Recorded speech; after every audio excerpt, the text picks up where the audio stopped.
সালাম আলাইকুম। ইকো কলেজের সুপ্রিয় শিক্ষার্থীরা, তোমাদের একাদশ ও দ্বাদশ শ্রেণীর ক্লাসে সকলকে স্বাগত জানাই। আজকে আমাদের বাংলা প্রথম পত্রের কবি জীবনানন্দ দাশের বিখ্যাত কবিতা সুচেতনা, এটি আমাদের আলোচ্য বিষয়। প্রিয় শিক্ষার্থীরা, তোমরা নিশ্চয়ই কবি জীবনানন্দ দাশকে সকলে ভালোভাবে চিনো ও জানো যে তিনি বাংলা ভাষা ও সাহিত্যের এক অসাধারণ অনন্য প্রতিভার অধিকারী ছিলেন। তার আমরা বিখ্যাত কাব্যগ্রন্থ বন্যতা সেনের মাধ্যমে সমস্ত বাংলা ভাষা ও সাহিত্যের আমরা তাকে এক নামে চিনি।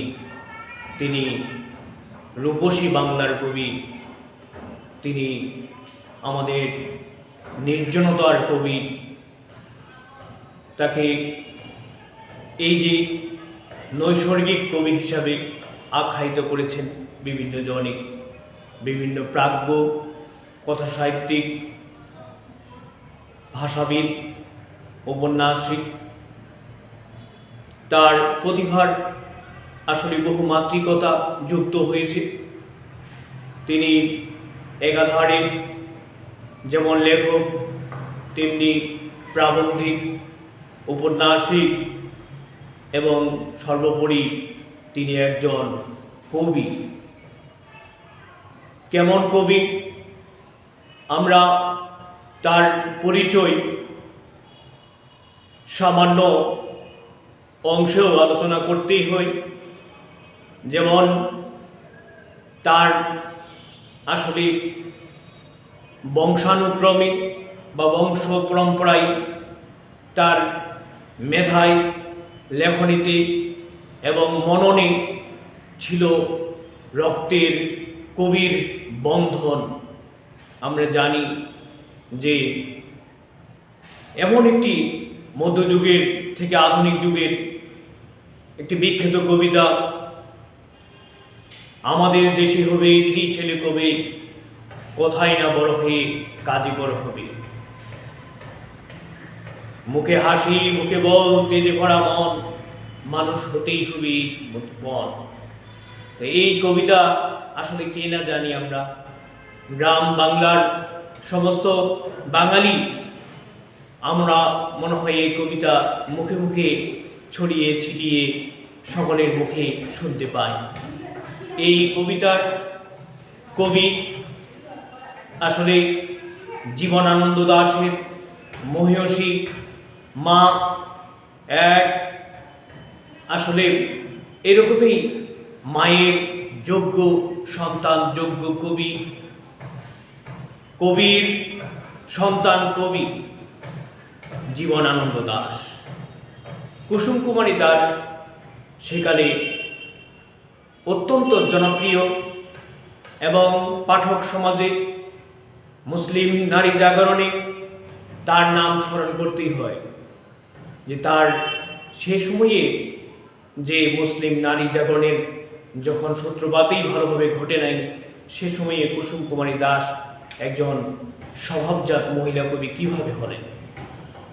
আসলে তার জীবনানন্দ দাশের বাবা, তিনিও একজন শিক্ষক ছিলেন ব্রজমোহন বরিশালের কলেজের, এবং তার এই শিক্ষকতায় একটি শিক্ষিত পরিবার, একটি কবি পরিবার আসলে এই সৃষ্টিশীল একটি ধারা অব্যাহত রয়েছে।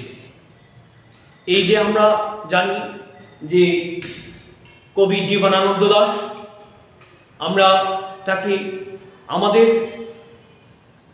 সমসাময়িক যে কবিতা, যে পড়ার যে আসলে যে ধারা, এই ধারায় আমরা দেখতে পাই যে কবি জীবনানন্দ দাশ বনলতা সেন কাব্যের মাধ্যমে আসলে তিনি অমর হয়ে আছেন এবং থাকবেন। আমরা হাজার বছর ধরে এই যে কবিতার চরণ, কবিতার শব্দের যে চয়ন, পংক্তি, আসলে একটি এরকম জাত কবি, একজন আসলে নৈসর্গিক একজন কবি, আসলে তার কোনো বিকল্প হতে পারে না। অর্থাৎ গ্রাম বাংলার নিসর্গ, নৈসর্গিক রূপ, বাংলাদেশের অপরূপ রূপ, এদেশের রূপ সৌন্দর্য তিনি যেভাবে তার কবিতার মাধ্যমে ব্যক্ত করেছেন, এভাবে অন্য কোনো কবি এত সুন্দরভাবে গ্রাম বাংলার চিত্র এই যে সুন্দর করে তুলে ধরার আসলে তার তুলনা হতে পারে না।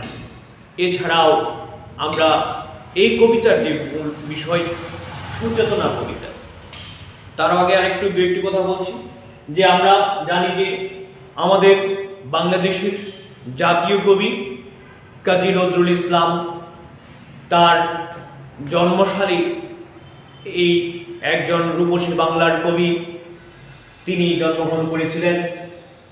তিনিও 1899 সালে জন্মগ্রহণ করেন এবং কবি জীবনানন্দ দাশ এক ট্রাম দুর্ঘটনায় কলকাতায় তিনি মাত্র অল্প বয়সে একজন ক্ষণজন্মা হিসেবে 1954 সালে তার মৃত্যুবরণ ঘটে এক দুর্ঘটনায়। তো তাকে এই যে গ্রাম বাংলার যে চিত্র, গ্রাম বাংলার অপরূপ যে চিত্রটা তিনি এত সুন্দর করে তুলে ধরেছেন যে আসলে আমাদের বিশ্বকবি রবীন্দ্রনাথ ঠাকুর এরকম তার অলঙ্কার, তার ছন্দ অলঙ্কার, কবিতার ভাষা, উপমা, উৎপ্রেক্ষা, অনুপ্রাস, যমক, শ্লেষ, বক্রোক্তি, অন্তরপ্রাস সহ অন্যান্য যে শিল্পগুণ এত সুন্দর করে ফুটিয়ে তুলেছেন, যার কারণে বিশ্বকবি রবীন্দ্রনাথ ঠাকুর তাকে বলেছেন চিত্র রূপময়। এবং একইভাবে বুদ্ধদেব বসু, তিনি তাকে নির্জনতম কবি বলে আখ্যায়িত করেছেন। আমরা তারই একটি বিখ্যাত কবিতা, আমরা সুচেতনা, এই সুচেতনায় আমরা একটু আলোচনা করি। সুচেতনায় কবি কি বলেছেন, আমরা বিশেষ বিশেষ কিছু আলোচনা করব। যে সুচেতনা, সুচেতনা তুমি এক দূরতর দ্বীপ বিকেলের নক্ষত্রের কাছে। অর্থাৎ এখানে কবি একটি সুচেতনার ইঙ্গিত দিয়েছেন যে সুচেতনা আসলে বিচ্ছিন্ন ও বিক্ষিপ্ত কোনো এক দূরবর্তী দ্বীপ, বা এটা আসলে নক্ষত্রের মতো। এখানে বলা হচ্ছে যে বিকেলের নক্ষত্রের কাছে, মানে দূরবর্তী এক নক্ষত্রের বিচ্ছিন্ন একটি দ্বীপকে এখানে তুলনা করা হয়েছে। আসলে যদিও সুচেতনার বিস্তার রয়েছে, কিন্তু এই সুচেতনার বিস্তার সর্বত্রই নয়। এই দুই পংক্তিতে তিনি বোঝানোর চেষ্টা করেছেন যে সুচেতনা অর্থাৎ, আমরা একটু যদি আরও একটু সহজ করে বলি, অর্থাৎ প্রথম বিশ্বযুদ্ধের পর থেকে দ্বিতীয় বিশ্বযুদ্ধোত্তর থেকে আজ অবধি এখনও সারা পৃথিবীতে যে হানাহানি, যুদ্ধ বিগ্রহ, মারামারি, যে রণক্ষেত্র চলছে, সেই প্রথম বিশ্বযুদ্ধ, তারও আগের প্রাচীন মধ্যযুগের মানুষের বর্বরতা, বিভীষিকাময় এই পৃথিবী ধ্বংসের যে বারবার একটি কালো অধ্যায় নেমে এসেছে, তেমনি আজও কিন্তু এখনও পৃথিবীর এরকম যুদ্ধ বিগ্রহ, রক্তের খেলা, বলি খেলা, রক্তের হোলি খেলা এখনও মানুষ মেতে আছে। এরকমই সারা পৃথিবী একটি অস্থির, একটি অশান্তি, একটি বিশৃঙ্খল পৃথিবীর এই বিভীষিকাময় অবস্থার মধ্যে কবি জীবনানন্দ দাশ একটু সুচেতনার ইঙ্গিত দিয়েছেন। অর্থাৎ সারা পৃথিবী যে যুদ্ধ বিগ্রহের মধ্যে এরকমই চলছে এবং চলবে, এখান থেকে যে আসলে মানুষের কোনো শুভ বোধ বা শুভ বুদ্ধির উদয় ঘটবে না, বা সুন্দর চেতনা ফিরে আসবে না, বা মানুষের মনের যে ইতিবাচক দিক, এই যে ধ্বংসাত্মক দিক থেকে নতুন উদ্ভাবনী মানবিক মূল্যবোধ এবং সমাজের অবক্ষয় দূর করে, পৃথিবীর অবক্ষয় দূর করে যখন শান্তির বার্তা ছিল না, তখন তিনি একটি শান্তির বার্তা নিয়ে হাজির হয়েছেন এই সুচেতনা কবিতায়। অর্থাৎ সকল মানুষই যে আসলে যুদ্ধমুখী, মারমুখী এরকম নয়। কিছু মানুষ পৃথিবীতে এখনও আছে যারা আসলে পৃথিবীতে এখনও তারা ইতিবাচক চিন্তাভাবনা করেন, সৃষ্টিশীল চিন্তা করেন, পৃথিবী একটি সুন্দর শান্তির পৃথিবী গড়ার জন্য তারা নিরন্তর ভালোবাসা বন্ধনে আবদ্ধ হন, পারস্পরিক বন্ধনে আবদ্ধ হন এবং নতুন একটি পৃথিবীর স্বপ্ন দেখেন। এই স্বপ্নের দিশারি, স্বপ্নের আলোকবর্তিকা নিয়ে তিনি হাজির হয়েছেন সুচেতনা কবিতায়। আমরা পড়ে আরেকটি দুটি পংক্তি পড়ে দেখি যে এই পৃথিবীর রণ রক্ত সফলতা সত্য, তবু শেষ সত্য নয়।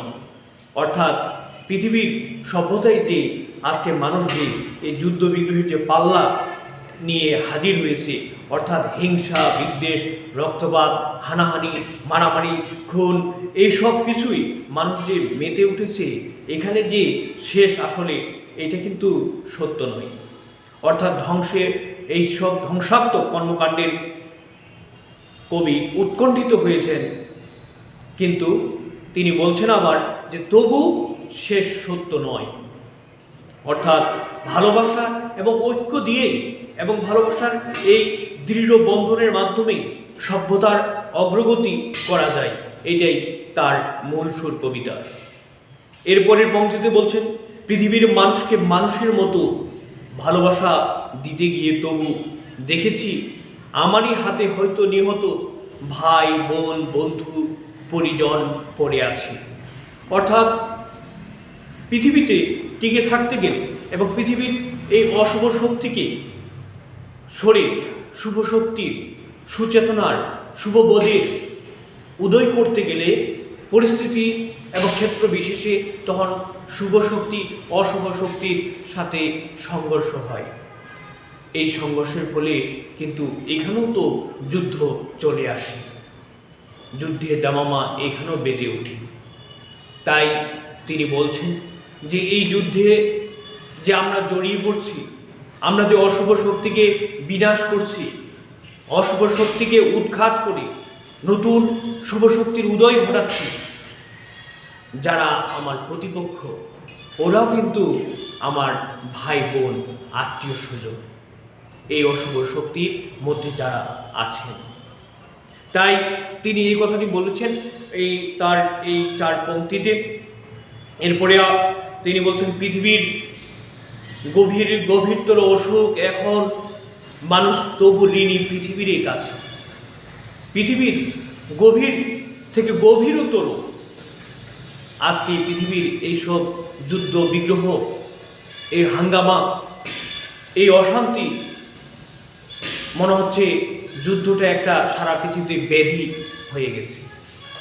সারা পৃথিবী একটি মহামারী আকার ধারণ করেছে, নির্দিষ্ট কোনো ভূখণ্ডের মধ্যে নয়। সারা পৃথিবীতে কোনো না কোনো দেশের সাথে আরেক দেশে, এক উপমহাদেশ আরেক উপমহাদেশ, একটি মহাদেশ আরেকটি মহাদেশের সাথে, এইভাবে সারা পৃথিবীতে ছড়িয়ে পড়েছে যুদ্ধ নামের একটি ব্যাধি, যেটি মহামারী আকার ধারণ করেছে। তিনি সেই কথা বলছেন এবং এরপরে তিনি এখানে বোঝানোর চেষ্টা করেছেন যে এই যে আমাদের এইসব হানাহানি একটি অসুখে পরিণত হয়েছে, এই অসুখ, এসবের বিপরীতে মানুষই শুভবোধকে সে ধারণ করে। অর্থাৎ ইতিবাচক এই বোধেই মানুষকে চালিত করছে প্রগতির দিকে।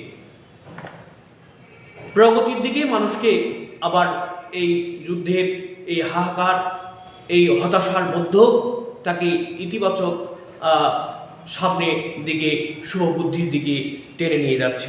এই জন্য মানুষ আবার পৃথিবীর কাছে কৃতজ্ঞ। তারপর আরেকটি পংক্তি পড়ি যে সুচেতনা এই পথে আলো জেলে এই পথেই পৃথিবীর ক্রমমুক্তি হবে। অর্থাৎ তিনি সুচেতনাকে এখানে একটি ইন্ডিকেটর হিসেবে, নির্দেশনা আলোকবর্তিকা হিসেবে এখানে পারিভাষিকভাবে তিনি বুঝিয়েছেন যে আসলে হতাশ হবার কিছু নেই। পৃথিবীর এরকম চলবেই। পৃথিবী ইতিপূর্বেও ছিল এরকম হাহাকার, দুরাশা, হতাশা, মানুষের মধ্যে অশান্তি বিরাজ করছিল, এখনও করছে, ভবিষ্যতেও হয়তো এরকমই চলবে বা এর চেয়ে বেশিও হতে পারে। তাই তিনি আসলে হতাশার বুকে আশার আলো জ্বালিয়েছেন। পৃথিবীর এই অন্ধকারের মধ্যে তিনি আলো জ্বালিয়েছেন যে এইভাবেই এ পথ ধরে এরকম হাহাকার অশান্তির মধ্য দিয়ে আশার বাণী আসবে। এইভাবে অশান্তির মধ্যে শান্তির সূচনা হবে। কিসের মাধ্যমে? সুচেতনার মাধ্যমে, সুন্দর বুদ্ধির মাধ্যমে, শুভ বোধের মাধ্যমে, এবং সে অনেক শতাব্দীর মনীষীর কাজ। অর্থাৎ বহুকাল ধরে মনীষীরা তারা বিভিন্ন প্রচেষ্টার মধ্য দিয়েই কিন্তু এই সুচেতনাতে ফিরে আসবে এবং পৃথিবীর যে একসময় মুক্তি পাবে পৃথিবী এই সকল অশান্তি থেকে, একসময় তারা আমরা সকলেই মুক্তি পাবো। এরকম এটাকে ক্রমমুক্তি বলা হচ্ছে। ধীরে ধীরে আমরা মুক্তি পাবো, এটা কবির বিশ্বাস এবং অনেক মনীষীরও বিশ্বাস এবং তাদের কাজ। তারা নিরন্তর এই প্রচেষ্টা রত আছেন এবং অব্যাহত আছেন শান্তির বার্তার জন্য। এরপরে দুটি পংক্তি পড়ি। আমাদের মতো ক্লান্তিহীন নাবিকের হাতে গড়ে দেব আজ নয় ঢের দূর অন্তিম প্রভাতে। অর্থাৎ তিনি কবির মনের বিশ্বাস যে হয়তো দূর ভবিষ্যতে একসময় নতুন প্রজন্মের হাত ধরেই আলোক উজ্জ্বল পৃথিবী গড়ে উঠবে। আর তাই তিনি এই কবিতাটিতে আজ না হলেও সেই দূরবর্তী সমৃদ্ধ পৃথিবী, সুখী সমৃদ্ধ পৃথিবী গড়ে তোলার তিনি প্রত্যয় ব্যক্ত করেছেন। এবং এরপরে তিনি বলছেন, মাটি পৃথিবীর টানে মানব জন্মের ঘরে কখন এসেছি, না এলেই ভালো হতো অনুভব করে, এসে যে গভীরতর লাভ হলো সেসব বুঝেছি। আসলে কবি এখানে আবার একটু হতাশা বাণী তিনি শুনিয়েছেন যে পৃথিবীতে যে অসংখ্য নেতিবাচক ঘটনা প্রতিনিয়তই ঘটে যাচ্ছে এবং একের পর এক যুদ্ধ বিগ্রহ লেগেই আছে, অশান্তি লেগেই আছে। পৃথিবীতে যদি জন্ম না নিতাম মনে হয় ভালোই হতো। এত অশান্তি, আসলে পৃথিবীর প্রতি কবির কতটা আশা ছিল, পৃথিবীর প্রতি কবির কতটা দরদ, কতটা ভালোবাসা। এই পৃথিবীর যে উপাদান উপকরণগুলো রয়েছে, এই পৃথিবীর যে এত সৌন্দর্য, এই পৃথিবীর যে এত অপরূপ, এই অপরূপ সৌন্দর্য ক্ষয়ে যাক তা কবি কখনো প্রত্যাশা করেননি। এবং পৃথিবীর যতটুকু রূপ সৌন্দর্য আছে, এই সৌন্দর্যটুকুকে টিকে রাখার জন্য, সংরক্ষণ করার জন্য কবির নিরন্তর প্রচেষ্টা ছিল।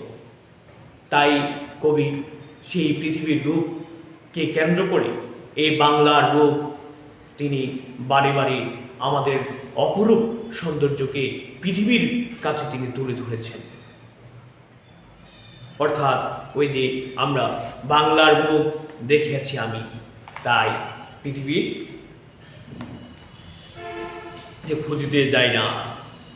অর্থাৎ কবি এখানে বলছে যে মাটি পৃথিবীর টানে মানব জন্মের ঘরে কখন এসেছি, না এলেই ভালো হতো অনুভব করি, এসে যে গভীরতর লাভ হলো সেসব আমরা বুঝেছি।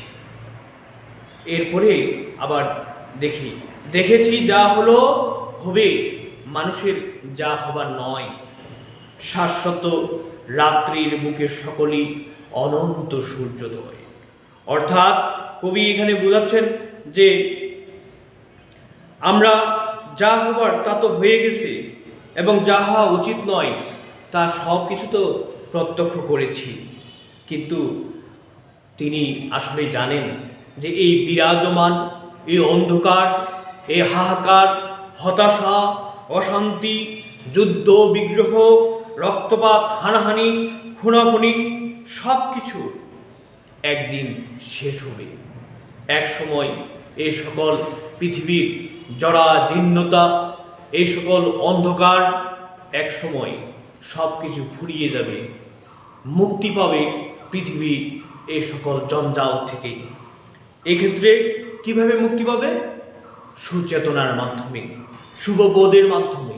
এই সুচেতনা এবং শুভবোধের বিকাশের মাধ্যমেই অন্ধকার দূর হবে এবং এর সঙ্গে দেখা মিলবে আলোক উজ্জ্বল একটি সুখী, শান্তির, সমৃদ্ধশালী পৃথিবীর। মানুষের মধ্যে মানবিকতা ফিরে পাবে, মানুষের মধ্যে পারস্পরিক বন্ধন ফিরে পাবে, মায়া মমতা।